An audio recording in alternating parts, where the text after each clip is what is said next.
C'est la raison pour laquelle nous sommes chaque samedi dans les rues de France à manifester, à scander nos slogans, à brandir nos pancartes, afin d'exprimer notre désaccord et de revendiquer nos droits à la liberté d'agir à notre guise.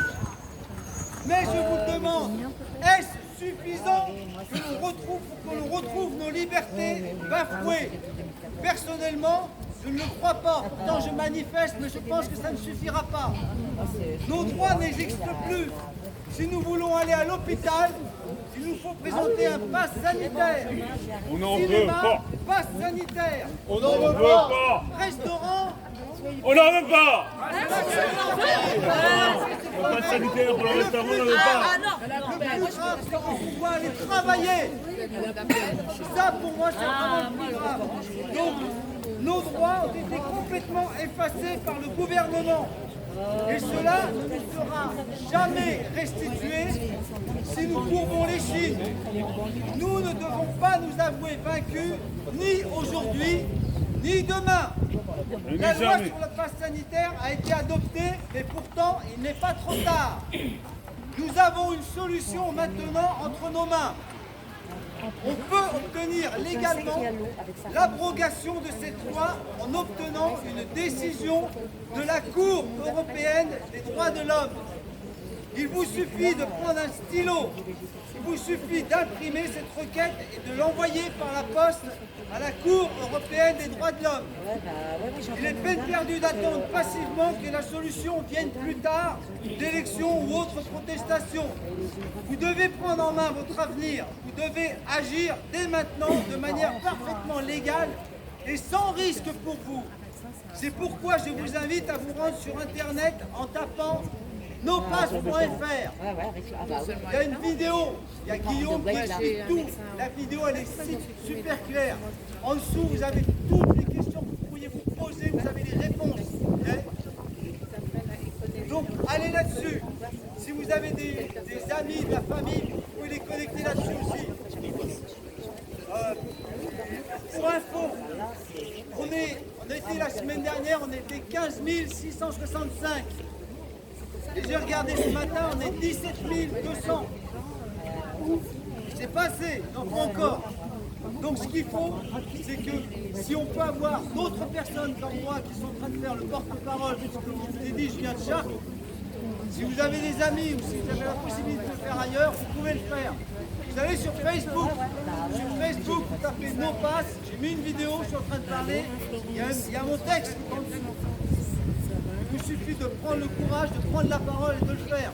Parce que si personne bouge, ça ne va pas suffire. Parce que le pass, il va rester. Et là, ils sont en train de proposer en fin de compte la vaccination générale. Parce que les États-Unis, c'est déjà ce qu'ils sont en train de faire.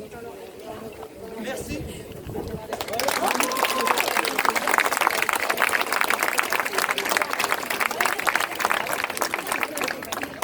Il y a autre chose, mais je ne voulais pas lui. Vous voulez la suite ou pas? Oui. D'accord. Alors, il faut stopper net la pente dangereuse vers l'obligation vaccinale. Pourquoi croyez-vous qu'ils arrêtent de rembourser les tests au 15 octobre? Si la préoccupation était uniquement sanitaire, ils devraient encourager les tests. Mais non, ils veulent les limiter en les rendant payants. L'objectif est donc d'obliger sournoisement à la vaccination.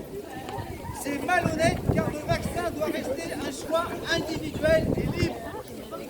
Il faut savoir que les vaccins Covid ne sont pas des vaccins altruistes. Ils peuvent théoriquement protéger ceux qui se vaccinent, mais ils ne protègent certainement pas les autres de la contamination.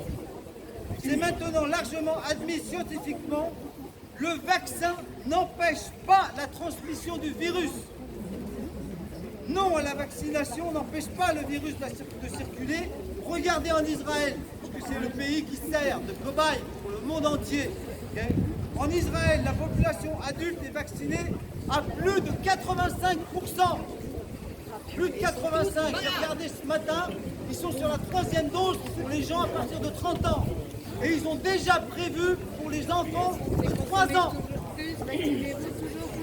Et pourtant, la dernière vague de contamination n'a jamais été aussi haute en Israël. Et ils sont vaccinés. Ils sont tous vaccinés. Le vaccin peut être théoriquement efficace contre les formes graves, mais il ne permet absolument pas de ralentir l'épidémie. C'est le vaccin qui les rend malades. Faut arrêter les conneries, ce vaccin. Je vais faire une parenthèse par rapport à ce que tu dis. Il y a juste un truc que j'arrive pas à comprendre, je suis trop con. C'est que quand on voit les talibans, alors eux, il n'y a pas de problème. Dans ce pays-là, l'Afghanistan, il n'y en a pas. Il n'y en a aucun cas de masque, il n'y en a aucun qui est vacciné, il n'y en a aucun à l'hôpital. Vive les talibans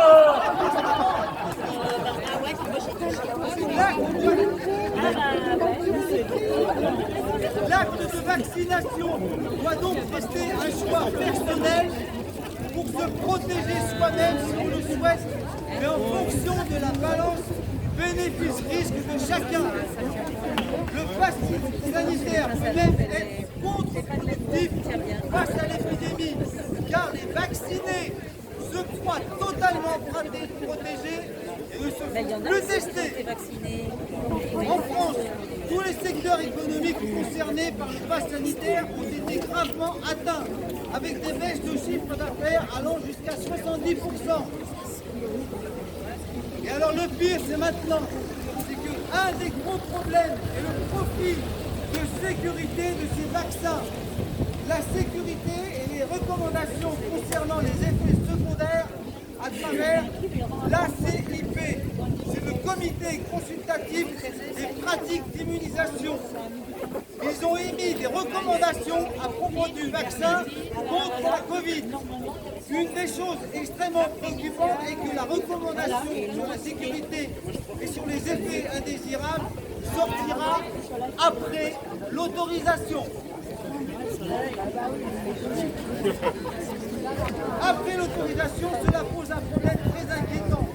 Nous devons connaître les données de sécurité avant de soumettre les gens à ces vaccins. De plus, les enfants ont un taux de survie au Covid de 99,977%. C'est pourquoi le comité mixte de la vaccination et de l'immunisation britannique a déclaré que la balance bénéfice-risque de la vaccination des enfants est insuffisante pour justifier de la rendre systématique à l'heure actuelle.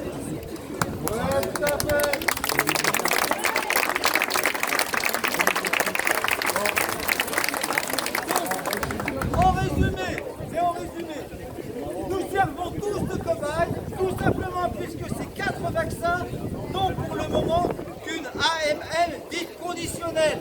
L'AMM, c'est l'autorisation de mise sur le marché.